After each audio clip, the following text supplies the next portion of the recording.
your comments on today's game? Tough one, obviously. Jump out and have a lead early, and just we weren't able to hold them off on the back end. We didn't stay as aggressive as we were early from an offensive standpoint. Ended up with 11 punch outs, and that's a tough one to try and score runs. And mixed in the fact that we walked 6 times, so we just gotta be a little bit better there.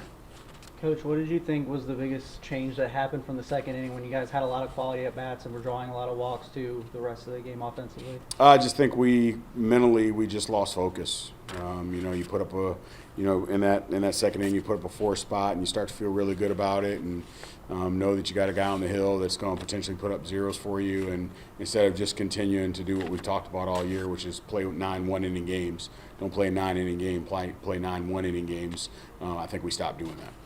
As every weekend winds down, you get a little bit closer to the SEC tournament. Did this game kind of feel like in the locker room a little bit like a must-win to try to really give you guys a shot to be able to make the tournament field? Yeah, at this point, I think they all are that. With coming into this weekend having 9 games left, they're all must-wins.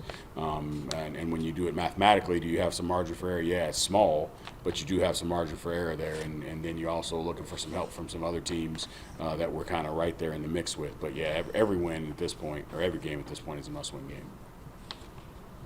And then, Coach, Cora went 2-4 at the plate today with a homer. Kind of after the 4 strikeouts he had in the first game, was yesterday kind of meant to be a reset for him at the plate to not, play yesterday? Was that kind of the goal in that? No, yesterday in that game where he goes 0 for 4 with 4 strikeouts, we not in position on a cutoff situation. We don't trail a runner when we're supposed to, and we drop a fly ball all because of our focus was not there because of what we did at the plate, and I just can't reward that. Like, you have to be able to separate those two. You have to be able to, whatever happens on the offensive side of things, you can't carry that over to the defensive side of things. And so, yes, you can say it was a reset, but it wasn't a reset because of the 0 for 4. It was a reset because we lost focus and it cost us on defense. And then after the second inning, the offense kind of struggled more at the plate. You talked before about kind of anxiety and then loss of focus at the plate. Do you think any of that stems from kind of the tight race the team's in right now, or is it just, do you think, a lack of in-game focus on that sense? I just think it's lack of experience and being in situations and environments where it really counts. These kids grew up in a showcase type environment, and winning sometimes is secondary to that. So now being in an environment where getting the job done to put yourself and your team in a position to win, I think that's a different mindset for them. And so we're growing them in that mindset and understanding what it means to have a quality at bat, to not try to get the hit, but make adjustments at the plate, know what the pitcher's trying to do, stay within your plan, and try to force the pitcher to get you out in your plan. So that's just something different for them.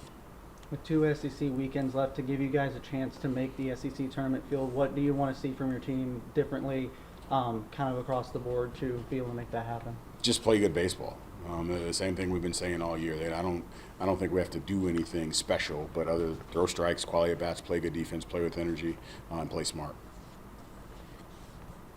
So this was just his second start of the year, and I imagine that after what happened yesterday, this was kind of not a spot start, but was this a planned start for Magdish, and what did you think of what you saw from him tonight? It was planned with regards to if we didn't use him on Friday or Saturday in a relief role that we would start him. And again, he's getting better. It's just you still got a guy, this is his first time he's pitched in college in a competitive environment like this, so he's learning along the way. And the big thing there towards where it got a little rocky for him, he's attempting to get swings and misses or be perfect with pitches. And hey man, you throw 96 miles an hour, like roll it out there and say, hey, here you go. And so we're just teaching him how to do that. Anything else, guys? All right. Thanks, Coach. All right, thank you guys.